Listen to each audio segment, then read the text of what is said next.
Hey, everybody, and welcome to another episode of the Pull Up Trade Podcast. The podcast by myself, Samson Folk, and Trevon Heath, the trade that pulls up, that covers the 13-5 Toronto Raptors, who have won 8 games in a row, who have won 12 out of their last 13, are the second seed. And despite being behind the Detroit Pistons, I think the numbers like them more than the Detroit Pistons. Trey, you and I had expectations of the higher variety for this Yep. team. If you had asked me, especially after they start out 1-4, will they win 12 of their next 13? That wasn't my expectation. Yeah. But here we are. They once again played, the shorthanded Cavs, and they beat Mhm. them largely behind, I think, a tremendous performance from Brandon Ingram. 37 points. He took 30 shots to get there, man. You talk about Detroit, it's a little bit of Cade Cunningham. And the Raptors, they defend well enough in scheme with upstart starter Jacoby Walter Yep. seeing a lot of minutes on Donovan Mitchell. They are playing great basketball. We have since we talked, they've won what, 3 games? How, Yeah. how do you feel returning to the podcast once again? They just don't lose anymore. This team can't be stopped. When they win, I'm so happy. I have nothing to say. Like, after a while, I kind of feel like one of those like old like soccer commentators. I'm like, this is sensational, an absolute masterclass. Like watching the performance and what Brandon Ingram did today. Like we were hoping they could salvage and get to like 12-8 heading into the first 20 games, and it looks into like there's a chance they could be 15-5. A very good chance, actually, that they could be 15-5 in their first 20 games, which is high 50 pace. So this is the A plus outcome from this team 20 games into the season, which is great. It's Pacers on Wednesday, and you have a concert to attend. So I've pulled in Caitlin Cooper, who will help the Pull Up Trade podcast for the Thursday episode. The Raptors should win that game. Then Mhm. it's your second team. You've always had a deep love for the Charlotte Hornets, and then it's the Knicks. And it could be 16-5, baby. Give me a little 16-5. They've been playing some fun basketball. Mhm. I think what's been clear the past couple games is it's the Nets, it's the Cleveland Cavaliers. We're seeing bigger teams in the middle Mhm. that are having a decent time switching across actions, keeping the Raptors out of the paint, and guys like Brandon has to take a lot of jumpers, and guys like Scottie have to really search for where their offense comes from. There's not a lot of big time advantages being created, Yeah. but the thing here is they've been defending well enough that whatever they cobble together on offense has been good enough. What have you made? There's quite a few things that have been happening on defense, but what have you made of the defense over this stretch? I keep saying this stretch, but I don't remember the last time we podcasted a loss. Yeah, honestly. I think tonight you kind of saw some of the early season like vision of what Darko had. Just having Jacoby Walter in the starting five changes what you can do schematically. He did a great job on Donovan Mitchell. They were able to pressure him. They're able to send doubles as well, just because he has enough foot speed to keep up with guys. And now you're changing lineups when you're switching off to those transition lineups. He's then seeing Jamal Shead, who's tenacious, who also has really good foot speed that can stay with Donovan Mitchell. Can So I give you the defensively, stats quickly, by the way? go ahead. Donovan Mitchell had 17 points on 20 shots. He, for a large part of the game, I think looked overextended, trying to beat the Raptors, not only their point of attack guys, but the shell of the defense too. It Yes. was it was great. And when you have a guy that can create some resistance at the point of attack, that allows the other guys around them and use their foot speed and create chaos. When you send blind doubles and guys actually create resistance, it mucks up everything. Jakob was able to come and create doubles. Scotty's able then to peer into the action, create turnovers across the board. For the first time, a guard was able to actually slow the opposing team's main ball handler, which is really good to see. And you kind of get a vision of some of what myself and other people thought of, like what would that look if they added like a defensive guard in RJ's slot. If Brandon Ingram hits all his shots, that looked great. But defensively, I really love what I saw. Offensively, they were shorthanded. They looked like they didn't have a ton to give the Cavs, and this is a Cavs team that didn't have Jared Allen in the mix, and he's obviously very important to their defense. But defensively, Mhm. the theory meets the practicality of it. When Jacoby steps into that starting lineup, immediately you see the effect he has on it. The assignments he's able to take, and it wasn't just a blind double from Scotty or from Yep. Jakob. Jacoby, his first bucket of the game, that dunk, where'd he get it from? A blind double on Evan Mobley, ripping the ball away. He got a tie up that eventually went to Scotty versus Mobley later Yep. on. And like in this game, Jacoby finishes with 5 points on 8 shots. He went 1 of 5 from downtown. Quickly went 1 of 7 from downtown. Their backcourt goes 2 of 12. They combined for 3 steals, though. They give you a little bit of oomph, defensively in this game, largely Yep. Jacoby, I think. And they rely on 30 shots, 37 points from Brandon Ingram. They rely on 18 points, 6 assists, 11 rebounds on 13 shots from Scotty Barnes. They find their way. And it is this unique mix of pace that this team Mhm. is able to excel at. There's some possessions where it's Scotty running out, and then you're like, okay, this is a good transition defense. Yeah. And there's some possessions like they scored on where Grady takes a fadeaway midi in transition, terrible shot, but Sandro like puts it back in. That's a Yeah. terrible possession still. Only some of their transition is working well. But the fact that they keep going to this slow pace, half court offense, we keep returning to this talking point, keep addressing what's happening here. I don't know exactly, like, rarely does analysis tread this well that the optimists, and let's just talk Brandon Ingram, the optimists for the Brandon Ingram trade, they thought Yep. it's not just skill set. It's the fact that it's skill set plus setting the hierarchy correctly. Mhm. And it's just so clear. And I don't agree with people who think Scotty's being like frozen out of the offense or something like that.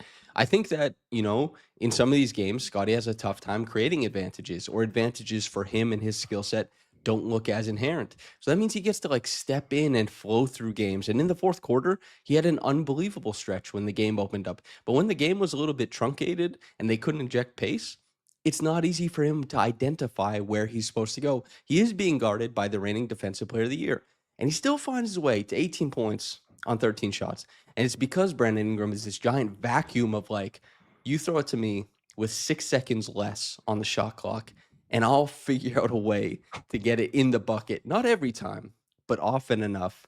And at this point in the season, like prior to this game, he comes in averaging just shy of 21 points per game. He just cleared, I think, 30% from three tonight Wow. and close to 50% from the field. His true shooting percent is like 59%.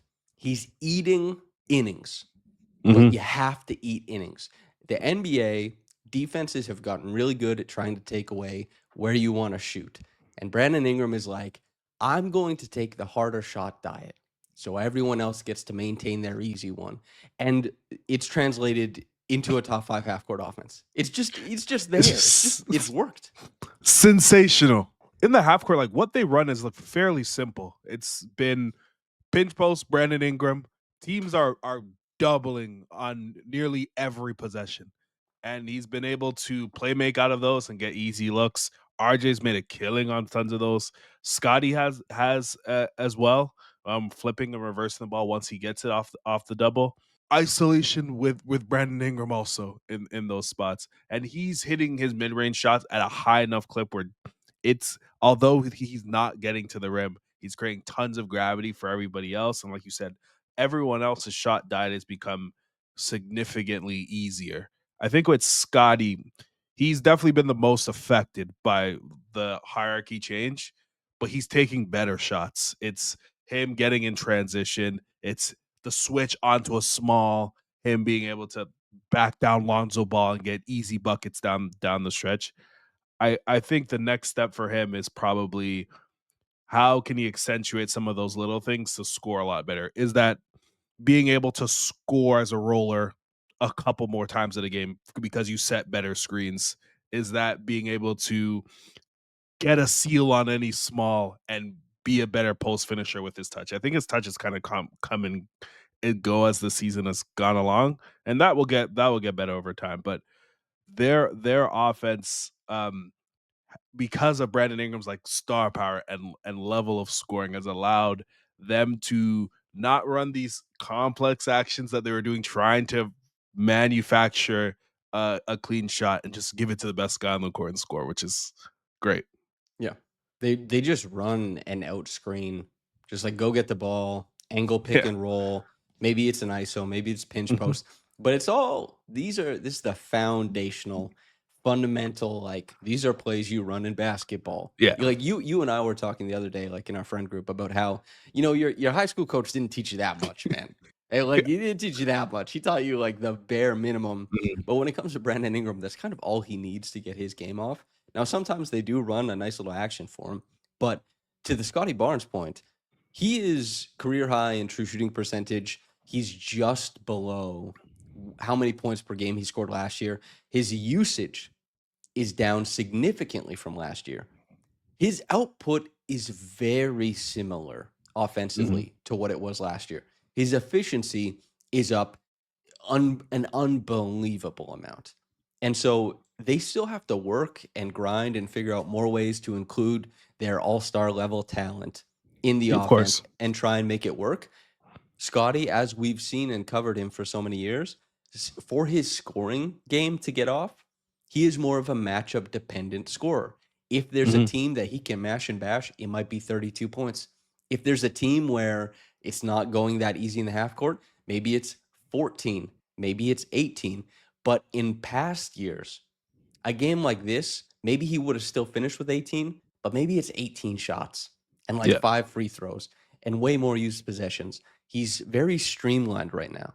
And being streamlined isn't a bad thing when a team is perfectly willing to also give you development. And Scotty still gets chances. He still has he's signed the max contract. He's here, baby. Yeah. He's playing. He'll get the looks. He has time to develop himself. But what he is doing right now is making a killing defensively. All NBA defense, Yeah. level defensively. He's streamlining his offense in a way that is additive to everyone else on the roster. And he's playing on maybe the best team he's ever played on, right? Yep. I think if you ask Scotty, who I think, like most players, says, I just want to win, he's probably pretty fine with the process if the outcome is what we're seeing here. Not every game is 30 shot attempts from Brandon Ingram. This game, it made sense to me. It Yeah. did. I didn't mind it. This is why Brandon Ingram is here. Some Yeah. games he shoots 12 times and scores 21 points. Sometimes he shoots 30 times, but they've won each game. When they start losing, then I'll start acknowledging some of this stuff. But man, anything else on the Raptors? Potential all-star duo, Scotty and Brandon. Yeah, I would just say every BI bucket feels like 10 points every time he scores because the Raptors have a really hard time pressuring the rim outside of actions that they create that get guys going downhill. And especially RJ being out in the lineup, you kind of saw that the offense kind of moves horizontally without him out there. Oh yeah. And because of his shot making, that didn't matter. Last season they would have had a very, very hard time scoring the basketball with RJ on the floor. So it's the reason why he's here. It's allowed Scotty to be the type of star that probably accentuates his impact the most. He's never been more impactful on a basketball court. So everything is going according to plan. So continue to keep doing what we're doing. A plan bears fruit. You just mentioned that the offense goes horizontal. Now, this is a guy who, I mean, last year we were looking for more defensively and offensively, but he was a second round pick in the 40s. This is a guy who this year is one of the leaders in the NBA in per 36 rim assists. This is a guy who is not touching the paint all that much, but is diving towards it before getting off the ball. This is a guy who's shooting over 40% from three. This is a guy who is leading the league in bench assists. This is Jamal Shead, who just last night put up 9 points, 7 assists. The game before, he had 9 assists. He is moving the ball, he is getting downhill, and he is making things happen. He was plus 14 tonight, which was tied for the best in the game, along with Scotty Barnes. What have you made of the electric bench guard, Jamal Shead? Nabil, tap in, brother. Tap in. he's he's a revelation, an absolute revelation. You've been watching Roy Hudson. Oh, it's Lionel Messi. Oh, and he's coming around like a ballerina in a pink tutu. You're just doing the whole 9 yards. Oh man, Jamal has been tremendous. He's one of the few guys on the roster that really stressed the defense with his driving. His playmaking has been Sublime. Beautiful. outstanding. Oh, his form has been incredible. Because he's been able to shoot, it's allowed his playmaking to become a lot easier just because defenses are now respecting what he can do on the court. And when he drives, he's so fast and so quick. So even if he doesn't get all the way, the defense has to rotate, and that's led to tons of playmaking. And he's always been a good playmaker since Houston. Sometimes the C's, I think teams are starting to watch the film and Yeah. how easily he finds to get off ball, because sometimes the C's part for him. Like Yep. he gets to the front of the rim with no help because I think people are expecting the cut and they don't Yeah. want to show and get back cut or whatever. And he's just sitting at the front of the rim. I mean, it's been he's moving more food than Summer House, bro. He's getting rid of the rock. He's making things happen. He's not Rajon Rondo, obviously, but Rajon Rondo gets tons of baskets at the rim because everyone's expecting a pass to the rolling big. He's getting a lot of that. Jalen Tyson didn't move at all once he hit him with the in and out straight to the rim. Him and Sandro change every game once they enter the lineup. It allows the Raptors to play much quicker, and it's a different type of pace that relative to where their starters are at. So he's been one of the best backup point guards in the NBA, which is, if you told me that was going to happen after Summer League, I would say you're crazy. So Yeah. it's Well, just another guy you're getting the best outcome possible. that's why some games, like, he could have 0 points if the 3 doesn't drop in. You know, his Yeah. field goal percentage and his 3-point percentage are very close to being the same because he is so dependent on 3-point Mhm. attempt rate for his points, you know? Mhm. And, like, yeah, sometimes the C's part for the front of the rim, but it's not like that's common. It's just unique when you see it. And the thing was with, Shed, is if he shoots 42, 43% from 3, as we talked about last year, then yes, like Yeah, he's of course. got it. We constantly lauded him for his quickness because he's rapid on ball. Probably one of the fastest players in the NBA on ball. I think NBA 2K rated him as such. I remember Yeah. we talked about that. Um, but he's done such a good job. And this is the thing, man, like as much as you and I have been like, yeah, Grady's a great shooter, it's supposed to come around. Jamal Shead is shooting 43% from downtown after not being able to shoot that well at Houston. He had volume, but it wasn't ever very good. Grady Yeah. Dick was like a prodigious level shooter at Kansas. At the 3-point distance, the movement, all that kind of stuff. And he's mired in the second worst slump of his NBA career right now. But all this to say, as much as you like process, you have to hit the shots. Yeah. Jamal Shead hitting his shots, and a lot of them are above the break. Kudos. Brandon Ingram hitting his shots. A lot of them are very difficult. Kudos. The Raptors' process offensively, it needs some work, but they're making shots. You and I, we complained so much last year. We looked at it. Well, the shot quality says they're top 5. Well, they're taking a lot of corner threes. Well, they're shooting at the rim. Nobody's making them. Nope. So we have a team that makes shots. We have a team that's won 8 in a row. How do you feel covering a team that makes shots? The level of darkness I felt watching this team last year to get to this point, like it's amazing. Like going through the journey and seeing them improve game after game and expecting to win now is it's crazy. Going into looking into the schedule and seeing like we should win all of these games. Well, even if we play the Knicks, which is crazy to say. Um, I think for some of these guys, like IQ didn't have the greatest game. Hmm. RJ will eventually be back. The really good thing about this roster is it's feels like it's someone different every night, and they're so deep. They have 11 guys that they can play every single night. So I I know like there's some like schedule talk, like, oh, look at the teams they've played, but you only can play the guys that are the teams that are on the schedule. And the previous week prior, they were punching up against teams and were very competitive in between. So I like this stuff to. I think this stuff will continue. I think they're going to be a good team. Well, it's the Raptors are missing a guard who averages 19, 5, and 4 on 60% true shooting. That's Exactly. nothing. That's nothing to sniff at. You know, although the Cavs, this game, the Cavs matchups, I agree with the like humming and hawing about Yeah. missing. Like the Cavs, we played them 3 times, beat them 3 times. I would have liked to see Of Darius course. Garland and Jared Allen because the Raptors are good enough that I am like, oh, I want to see it.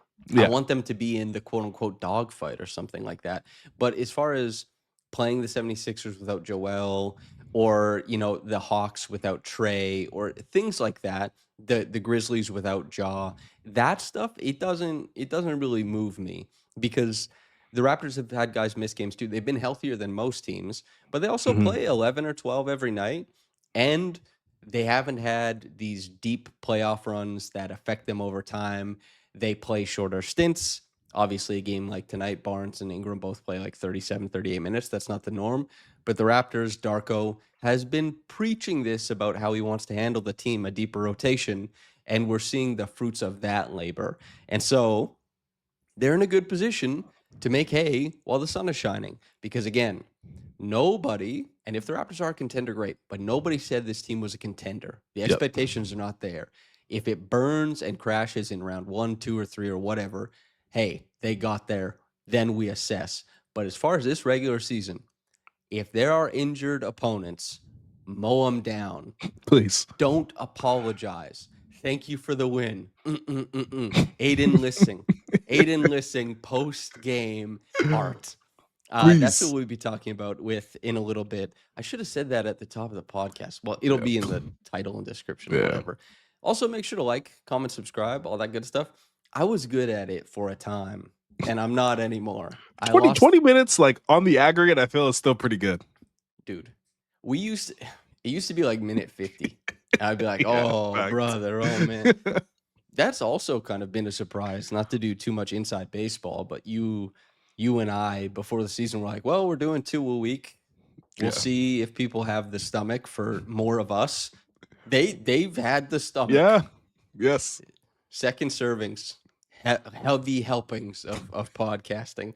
Um Anything else from this game as far as analysis that you want to get into?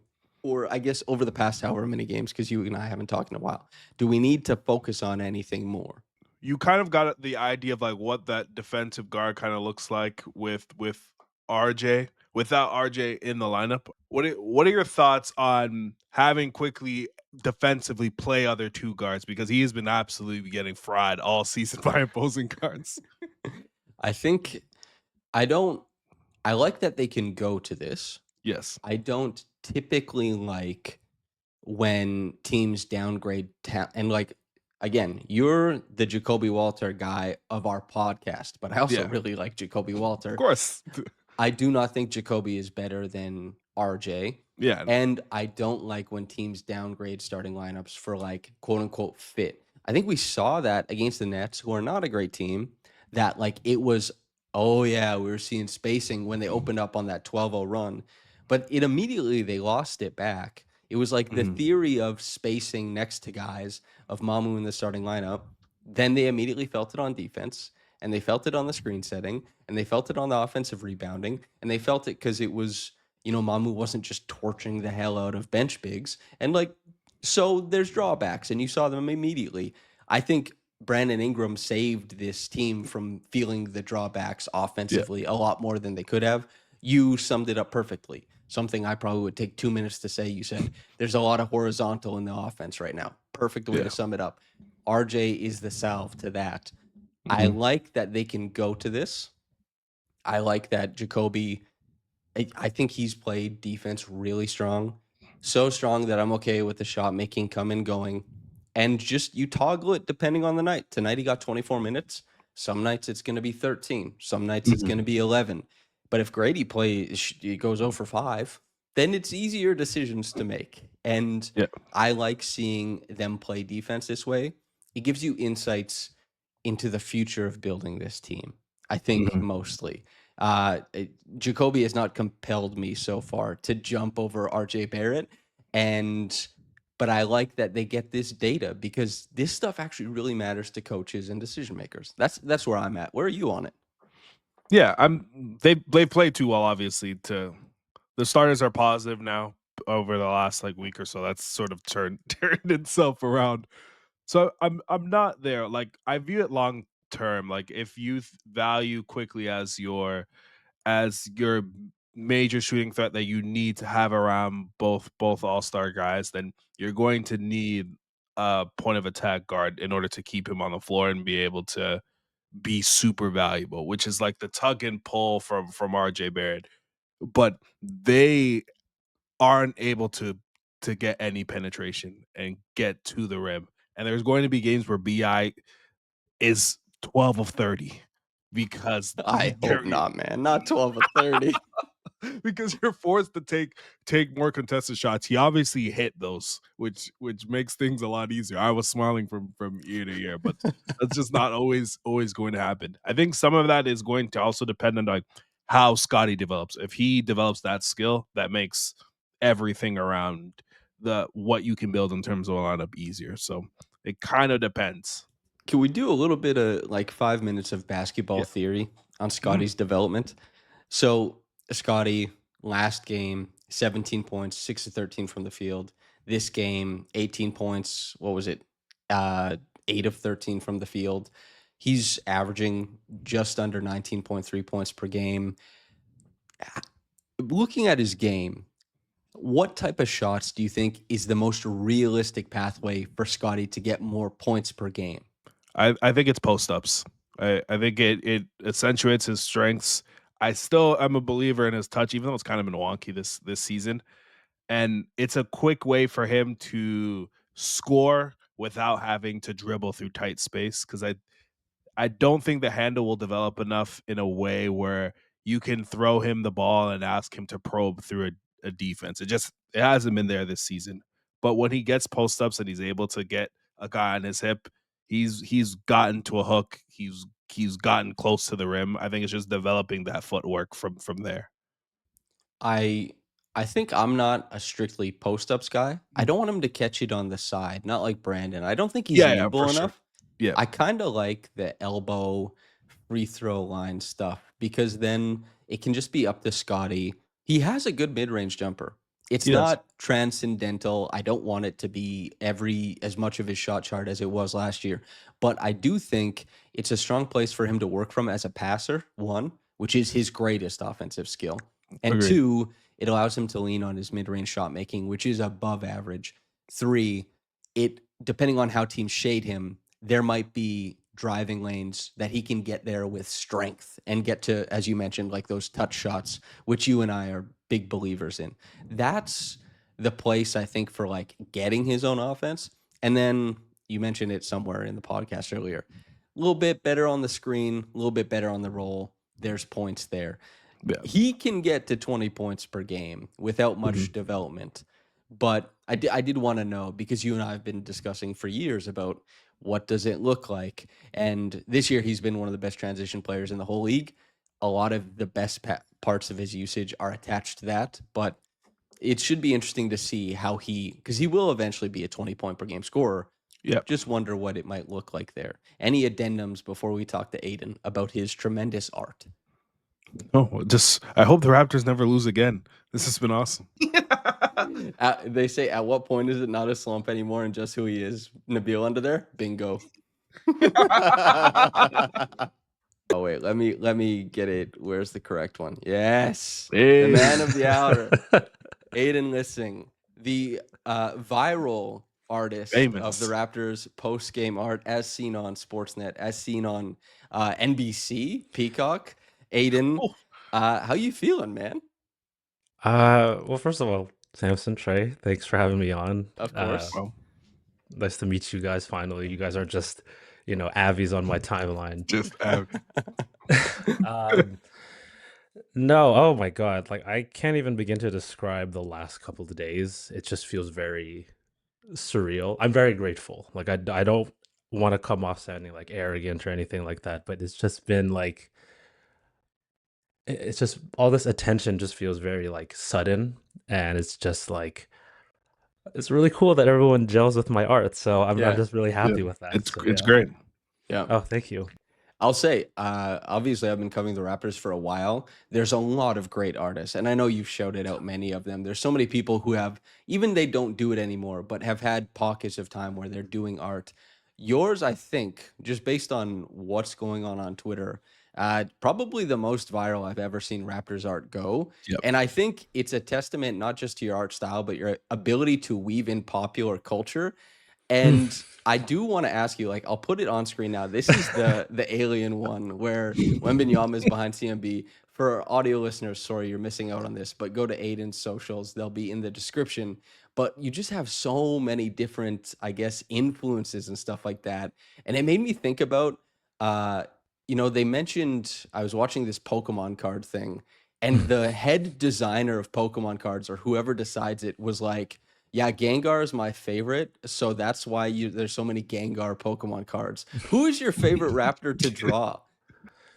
To draw, I think this season, I mean, the majority of them involve Scotty. Just like Of Scotty, course. he's so reactive. He's so hyped, and that gets me hyped. And it's like, oh my God, like you go on Getty and you just look at any reference image, he's always like yelling, like full 100% energy. And that one that's on screen right now, I actually used myself as a reference. That's why the shoulders aren't as broad, obviously. That's Scotty's a big boy. You move weight Um, as well, Aiden. Just I'll put that out there. You move some weight, man. Thank you, thank you. Yeah, Samson and I, we follow each other on social media, so we know, or specifically on Instagram. So Yeah, like, I know you're a climber, yeah, and like, that I exercise, but I also just watch like a ton of movies and yeah. just play video games. Like besides sports, like that's all I'm doing. Yeah, I do want to ask because obviously this art is capturing people's attention. What is your process? Because for someone like myself who isn't an artist, it's transcending from one plane to another, Yeah. right? Like that's Mhm. what's your approach there? Well, first of all, writing is an art. You should be like I it's agree, such a but great not mine. Okay, well, we can go back and forth with the compliments, but I digress. Yeah. Like with my process, like I don't know. I think I've been at this for like a while. This Hmm. attention is very recent, but like you mentioned before, Samson, like there are Raptors artists who have kind of come and gone. Like there's this one artist like Dana. Dana was so good, Hmm. especially Yep. during like the pandemic. That was like, and I Great bought Dane some of her draws. merch. Yeah. Yes, Mhm. exactly. I hope she's doing well. There's Casey Bannerman, obviously, like he's Yep. been like a Raptors staple. Draw the North, like I can go so on and like just name artists who are specifically Raptors based. That's so cool.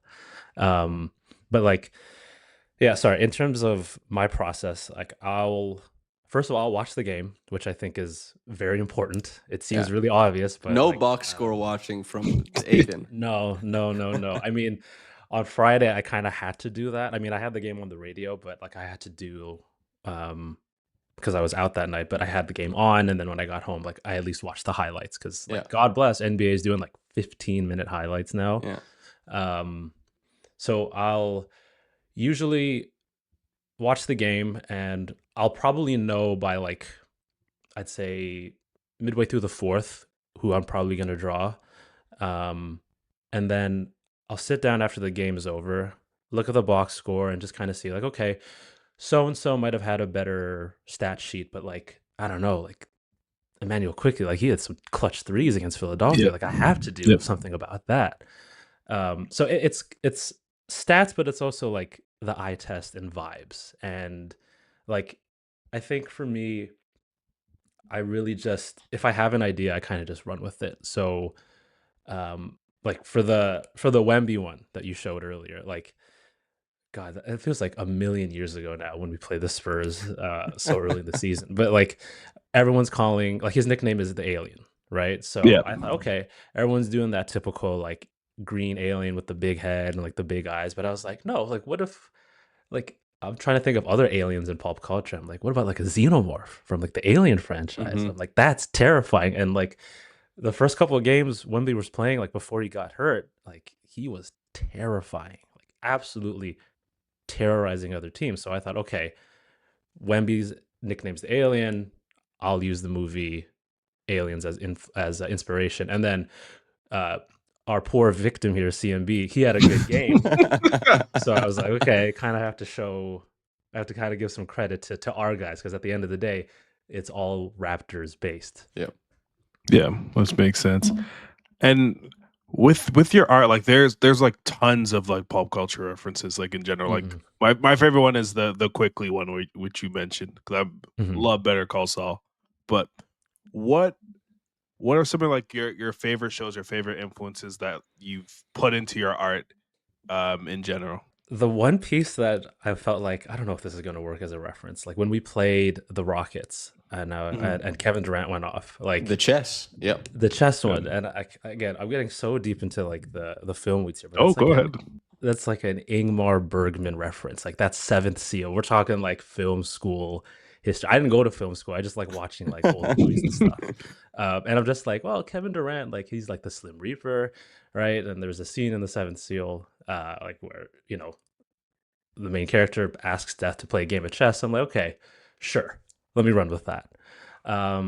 But like more contemporary stuff, I feel like Better Call Saul. Like I love that. I'm trying. Oh my god, I'm trying so hard to try to find a connection for like if I can get Wicked in there because I love musicals. I'm a musical theater head. I just watched it. Incredible. Oh, oof. Well, if I could somehow weave like one of our players, like if Brandon Ingram looks like Alphaba floating above the rest of this, I don't know. I think that would be that would be kind of sick. But I don't know. It's usually whatever I'm feeling that night, and like you could probably tell what I'm watching or thinking about based on whatever comes through in my design. So who knows? Maybe we'll get like a Avatar Fire and Ash reference or like a Marty Supreme reference next month or something. Who knows? Yeah, which is awesome. So Lewis and I used to do this Substack called Minute Basketball or Minute Basketball, where we would pick like a saying and we would create the metaphorical partner to it in basketball writing. So basically, like we have this one piece I did on Shea back before everyone was really excited about him, and it was I paralleled his style to Drive, the movie with Ryan Gosling. We had this one that was like No Country for Old Men, where we're working in the parallels, like it's quite a mess, ain't it, Sheriff? Well, if it ain't the mess, it'll do till it gets here, like all that kind of stuff. And pop culture, and I think there was a tweet that was like, reading the book of basketball by Bill Simmons in 2008, where he was like, oh yeah, this basketball guy is like this movie. You're like, holy shit, you can do that? And just the ability to cross over sports into pop culture, I think, is such a groundswell of, I guess, influence. I know you mentioned like where you want to go with it, but have you thought about what you're doing for this Cavs game so that you can quote tweet this clip with what it ended up being? Oh my god, dude. It was just like before I answer that, Brandon Ingram. It's gonna be Brandon. Like it's gonna be Brandon. I'm just gonna say Has that to right be. now. Yeah. Yeah, it has to be.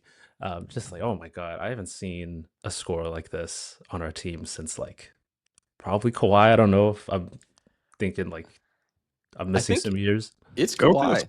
yeah, It's it's not crazy Kawhi. to Yeah, say. yeah. It doesn't matter who you put on him. He was just like it's so smooth. It's so buttery. Like I don't know. Like I think like right now I'm just thinking Tribe Called Quest. I just said butter. I'm like okay, Tribe Called Quest. So Okay. I don't know. Now here's a funky introduction of an Exactly. My idea that I have, like, as I'm speaking it right now, could change from the second I hop off Yeah. this call. Like, it's Of course. so nebulous because, like, I'll get so inspired by one thing and then I'll get up to go to the bathroom and then I'll check my phone for a second and be like, wait a second. That's a much better idea. Let me do that. So I guess whatever is quoted below or above this clip that's tomorrow. That's probably what I thought about after I hopped off this call. So I guess my answer is I don't know just yet. Good answer. You can't rush the creative process No. much as I tried to rush yours. Is there anything else? Or actually, the last thing I want to ask you: what is proper respect paid? What is proper way to engage with art in an age where you do something? It obviously gets shared a bunch, and that exposure is what you're doing it for. But also, it kind of gets like co-opted into a bunch of other things, and people will crop you out, and people are just it just becomes part of the churn. As a consumer like myself, from your perspective as an artist, what would be like an ideal way for me to engage with it? From my personal perspective, I love like when people like share my stuff, obviously, but I like seeing the replies. I like it's a dialogue. I know like Twitter is a hellhole and all that stuff, and ironically, it's where I'm getting a lot of attention from. But like, um, I really the people that I know are human and they're not just bots. You know, they're not just hiding behind like a screenshot or like another picture or something. Um, like I really like that dialogue. Like it's really cool. Like people are very and I'm not saying this just because they've been very complimentary, but it's really cool, and I really do appreciate people throwing out ideas and being like, oh my god, like it's got to be BI tomorrow, or it's quickly today, or screw it, Garrett Temple one time. Who knows? I'll probably get to everyone at some point. You're like the chain. It Yeah, it gets He around the locker is. room. You know what I mean? I bet funny I enough, bet like I bet the I just players are seeing. I'm gonna ask. I think I'm there for the Pacers game. I'm gonna ask somebody if they've seen. okay. I think if I see Brandon, I'm gonna show him tonight and see what he thinks. Oh, That's what I'll do. I feel like he'd be like pretty cool. Yeah, Next it one. would be. It would be. Yeah, very Yeah. soft spoken. Yeah. But like if that's the case, that's like for Brandon, that's like wow, he just said like a million words. Like oh wow. Um no, I really like the dialogue, like the engagement. I mean, Samson, there's that one moment where I posted about a Raptors win. Like it was that one where Scotty's trapping the spider on the Yeah. table, and then like Trey, like Samson saw this tweet that this guy replied, and he's like, "Man, every time we lose, you got the other player like acting so cool, and the Raptors look so mid. But every time we win, we're so like soft and temperate. Like you got to throw." I'll never forget this Kill exact him. phrasing. He's like, yeah, pretty much. He was saying like, you got to put Donovan Mitchell in like a pot of soup or something. Like you got to spice it up. And I'm like, okay, I'm like, okay, but like, I'm saying this respectfully too. I'm like, dude, if you really want that Donovan Mitchell, hot pot soup, you can just like you could generate it. Honestly, if you Yeah. really want that, like you absolutely could. And then the second thing I'll say is like share with full credit. That's a super important thing. Like I work as a freelance graphic designer, but I work with social media teams, and one of the challenges of my job is finding out how to improperly incorporate like the company logo. I don't mind saying I work for FanDuel. That's like one of my clients. Mhm. Like for the social Raptors media Republic team. would never be associated with FanDuel. No, but like one of the things that the social media team, who has no influence on the odds, by the way. It's so funny people telling admin like, "Oh, you owe me so much for my lost ballot." I'm like, dude, we don't do this. What are you talking about? Sorry. Yeah, like one of the challenges is making sure like our branding is present, and it doesn't get easily lost in like content aggregators, because and it's like a matter of okay, putting our logo somewhere that like you can't really take it, you can't crop it out so easily. So um very very recently, like this morning's graphic I did of Jacoby, I started finally like watermarking my stuff on top of the branding that I already do, because like it just happens, like like you go to Yep. a mall and you see like a t-shirt of like Kobe with his arms around Jordan and LeBron. Like I know who that designer is, and it's definitely not of the person at Pacific Mall. That's not who made the design. I got a real jade bracelet from Pacific Mall twice. Shout The out. same one, real jade. Yeah, I'm not dissing Pacific Mall either. I'm there all the time. Quality It's a mall. great mall. It's a great mall. Yeah. But yeah, like if you're sharing artist stuff, if you're not gonna pay them, which would be great, but if you're not gonna pay them, like just attribute them. Like it could be as simple as like not cropping the logo out, just showing the full dang piece. But on the other side, it's also like just at them, just mention them. Okay. Two more things. Yeah. First, how'd you get into the Raptors? And then two, if there were a prospective person who wanted to hire you for freelance, where can they find you? What can they look for? So you can follow my stuff at Aidan Lising. I'm sure it'll be plastered all over It'll be the linked. Yep. description. Yeah. Okay. My design page is Aidan Designed. If you just wanted to follow just the pictures and the graphics, none of my very reactive Raptors and movie takes. And sorry, what was the first question? How did you become a Raptors fan? What was that for you? I mean, just born here. For a long time, like growing up, like actually, I was a very big Leafs fan before, and that was funny because like I know, but I know. I'm so glad the Yeah. Raptors have kind of like insulated that from me this year. But like growing up, the Leafs were good. We had like Sundin, we had a whole bunch of vets, and then we were bad. And then I was like, okay, then like the Leafs being good in like the early 2000s, really like kind of shaded like the Vince Carter era for me because then I didn't really pay attention to that. And then when the Leafs were really bad, I was like, okay, let me check out what the Raptors are doing. I'm like, that was like the Bosch Calderon era, which the teams weren't that great, but I'm like, hey, this is kind of fun, this whole basketball thing, and then the Leafs were bad for a while, like late 2000s. The Raptors were pretty good. I mean, we got a couple playoff series here and there.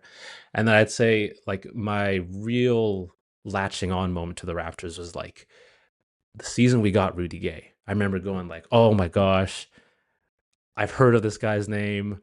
He's on our team." Like that's crazy. Like then I started Not really this guy, following. not this fucking guy. Exactly. But I was like, no way, he's gonna do that for us. Other teams fans are gonna say that about Raptors Rudy Gay. And then, obviously Yeah. that didn't pan out. And then once we traded him the next year, I think I'm probably losing some years, but like that whole We the North Kyle Mhm. DeMar era, that was when I was like in high school and then like in university and like super, super spoiled with like some just really, really good Raptors basketball, like consistent Raptors basketball. This is also a funny tie-in because I told Trey this, but we haven't mentioned on the podcast. You mentioned missing out on the Vince Carter era. I had a listener come up to me on the street and just randomly be like, "Yo, I've been wanting to tell you something for a few months." And I was like, "What is it?" And he was like, "You're wrong, man. Trey's right." And I was like, "About what?" He was like, About "Vince what? Carter. Vince Carter's the greatest Raptor of all time. It's not Yes. Kyle." And he was like, "I don't know if you missed out or what, man." But I think it's Kyle. I assume you're probably in the same boat, Aiden. Oh yeah, I'm a Kyle Yeah. truther. That's probably why I love Scottie so much because like you don't know the impact they have unless you watch the games. Jeez. Tell him. Exactly. Trey, anything you want to say before we get out of here? Aiden, thank you for being on Oh, again. Thanks for Prayers having to me. Oh my Jamaica. god. Prayers to the Philippines and everything that's going on over there as well. Actually, Aiden, what do you think about the team? Because the best thing about everything that's been going on is that you're mostly drawing wins, which is Oh, W's. yes. oh my god. Before that, I don't know if this is caught on the camera, but I praised the Vince Carter I've been as well. staring at it for the last 10 minutes. Okay. That's it. That's impact. Global impact. That's global impact right there. But he's not taking charges like how. Anyway, so yeah, but with the Raptors winning, like it's funny because friends and family have like asked like, oh, like it's nice that we're winning. I'm like, yeah, like it's such a blessing that we're watching a good basketball team. Like Raptors are appointment television for me at least. And like I think the biggest thing with this project, it's kind of retraining me to like watch basketball games again because like the last year and a half, like I was so checked out. Like I checked the score, I'd be like, oh cool, Raptors are up. Oh, okay. Put my phone away and then I'd go about my business. So I mean I'm having a great time right now. It's just a fun team and I think like that's really translating into my work. But like I've told people in my life, talk to me game 55 or like when we're in like a 3-game losing skid. Like we'll see how much fun I'm having then. No, I'm just kidding. But like it's a blessing. It's so much fun to do this. Like no one's making me do this. This is out of my own volition, and I'm just happy other people seem to like it as well. Yeah. And honestly, like when you do something for exposure and reach and for fun, the winning really helps. You've been doing this, as you said, a really long time. I don't know how to say so. I've been looking at your art. Like usually you Yeah, say that's fine. reading or Following, listening. yeah, I've yeah. been looking at it, following your art for a long time. There's like Admiring. great way to put it. I've been admiring for a long time, and there'd be times where you'd be like, I'm doing a pregame for every single game for however long, and it'd be like maybe 800 people would see it. And the stuff now is probably like, based on engagements or interactions, like, yeah, 500,000 people saw this piece of art. The scale is so much different for a winning team than a losing one.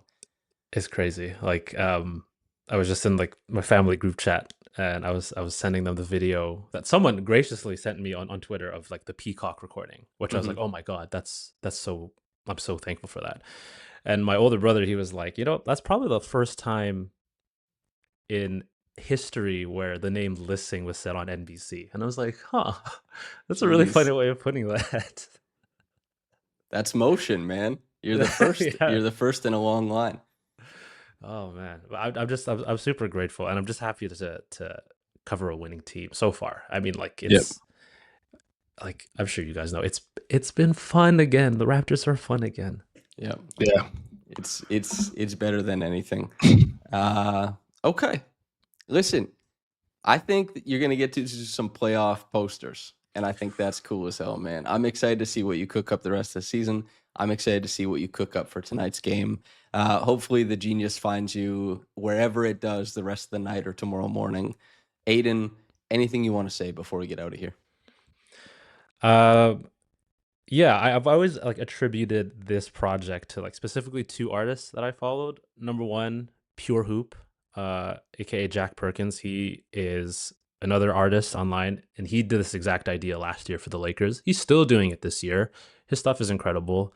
And the other person I like to shout out at Brian B. Leafs. He does this exact same thing, but with the Leafs, and all of his stuff is like physical sketches with like marker and pen, and like it's so cool. And he's been doing it for like seasons, and he's compiled books, and it's just like wow. Like if I can get into like more physical art, that'd be awesome. But yeah.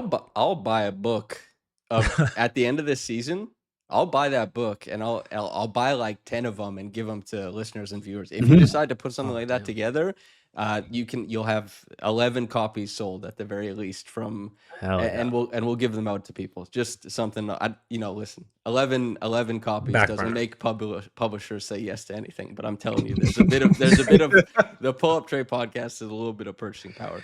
Aidan, It's gonna be 11 like school notebooks with like printed papers with glue sticks, and then I'm just gonna Exactly. make 11 of those, and you can give those out. it's camp. Hell Yeah. yeah, It's it's Camp, camp. yeah, it's like a zine. Exactly. Aidan, thank you so much for coming on. Trey, thank you for doing this with me twice a week now, all the time.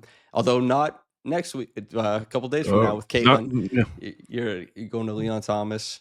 Purse to Jamaica, Purse to the Philippines. Yes. Thank you to everybody for tuning in.